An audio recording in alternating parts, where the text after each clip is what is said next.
Priceline serves the right, in its sole discretion to amend, modify, or alter this agreement at any time by posting the amendment terms on this site.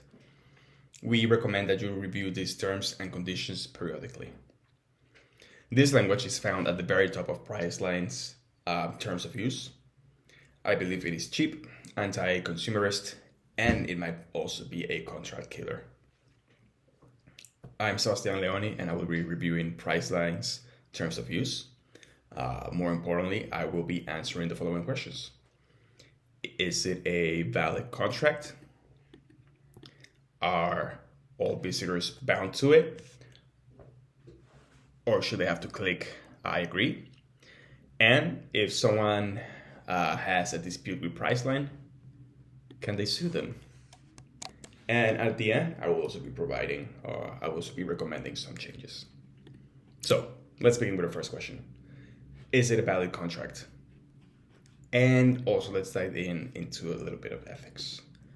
So before answering this question, we must look at a similar case like the Harris v. Blockbuster Inc. from 2009. Without getting too much into the details, the important part of this case and how it relates to our discussion is that a consumer sued Blockbuster over some privacy issues related to Facebook tracking. Now, Blockbuster's defense was a clause in their terms of use that read almost verbatim, like what I read from Priceline.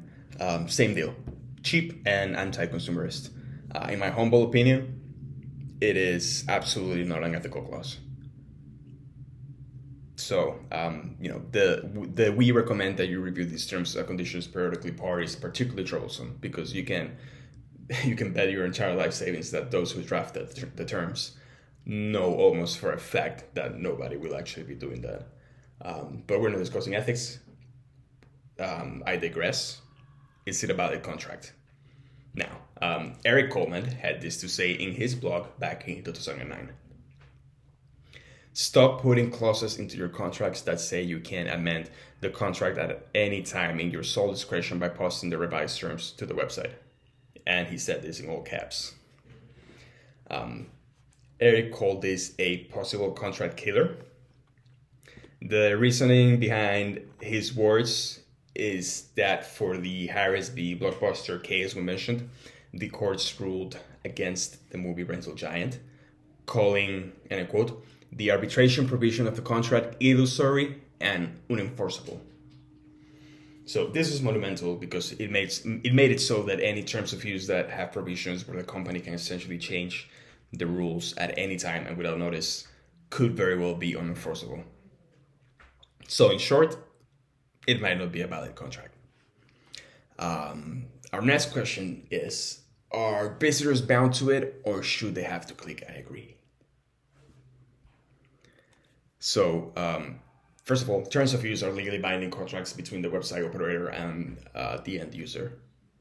So, generally speaking, there is no need for someone to opt in the terms of use for it to be binding, but it certainly does help to have a checkbox for it, legally speaking.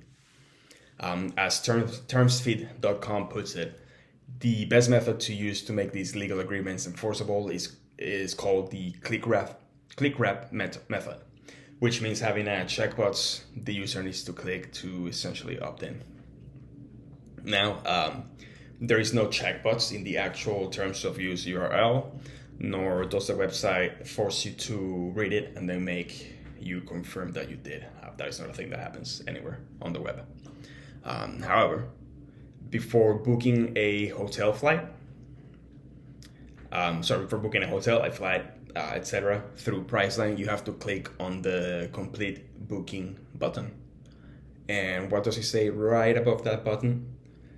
It says, and I quote, by selecting complete booking, you agree to the booking conditions, terms and conditions, and privacy policy.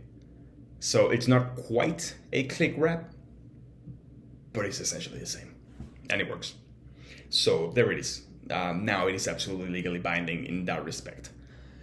Of course, knowing what we know regarding the previous question, it might very well not be binding, but for an unrelated reason. the last question to tackle: if someone has a dispute with Priceline, can they sue them? It depends. Normally, no. There's a clause that forces arbitration, which is used by large companies to prevent being sued by consumers, essentially. This happened in a case involving Wayfair, tons of lies, and a very angry customer. So Scott Menditz from ConsumerReport.com wrote about that case that, and I quote, "A class action light suit might have shed light on questions regarding Wayfair's knowledge about the faulty products, but the answers may never be known. At Wayfair's request, a judge halted the suit in June 2019 and sent Gorney's individual complaint to a closed-door, virtually unappealable proceeding known as arbitration." Now, Gorney is the individual that started the litigation. So by using Wayfair and completing a transaction and opting in to the terms of use, he had agreed to the terms of use, which included a clause regarding arbitration, similar to Priceline.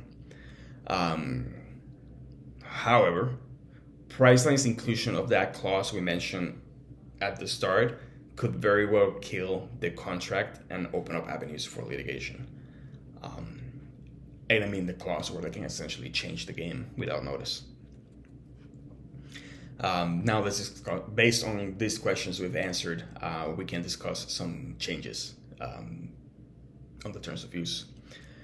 Since I'd be acting on behalf of Priceline, the first change would be to get rid of the contract killing language at the start of the terms of use. That same article from Eric Goldman also provides a solution, which is to set up an RSS feed where users could opt in to receive terms of use updates.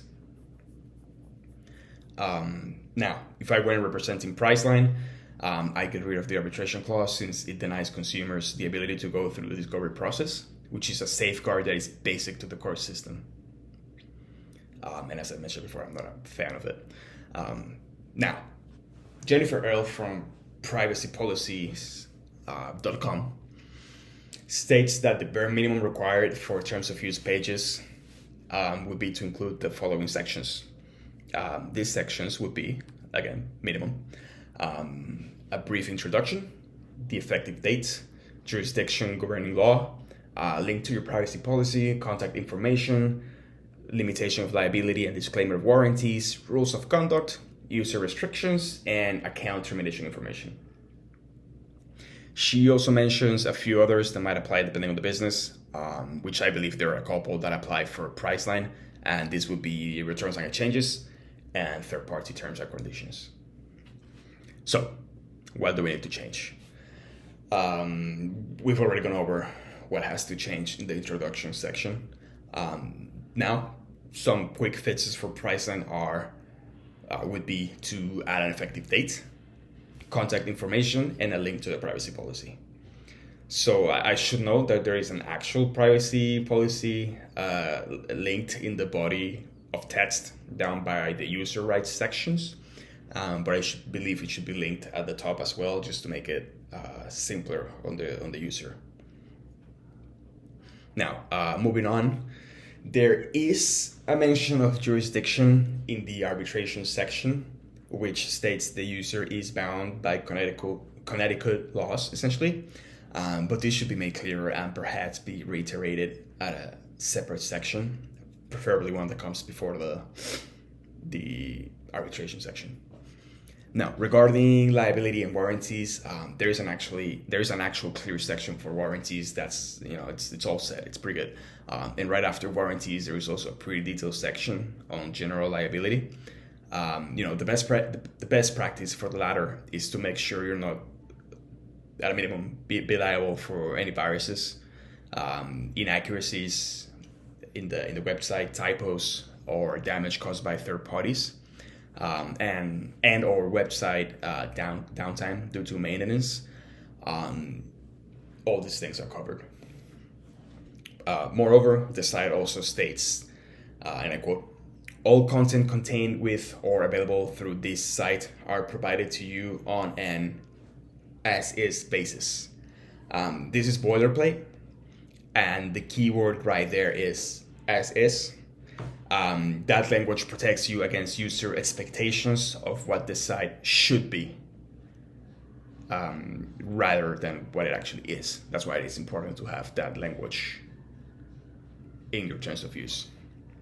Now, regarding rules of conduct, Priceline also has a very extensive acceptable use section that includes user restrictions. They actually have 13 restrictions listed. And Priceline also has a clause on the right for them to modify or restrict any account. So that touches upon the account termination information. So those three things are covered within the same section, and it's laid out in a way where it makes sense. So we have covered the basics. So how are we doing in terms of the last couple of remaining items? Well, first of all, there are no clauses on returns or exchanges. It seems like a bit of an oversight. There is a mention of cancellations, which are bound to individual airline policies, but I believe there should be a more detailed section on this. Just expand a bit more on that. You can find cancellation policies through the actual website, but there should be a section in terms of use for this. And luckily, with the final one, there is an actual third-party section, pretty extensive, so they're covered there. So in conclusion, with that, we've gone through all of our questions and suggested changes to the terms of use page. All in all, it is a pretty detailed document that doesn't need too many changes. The more important of them all is fixing that contract killing statement in the intro. And with that, they should be set.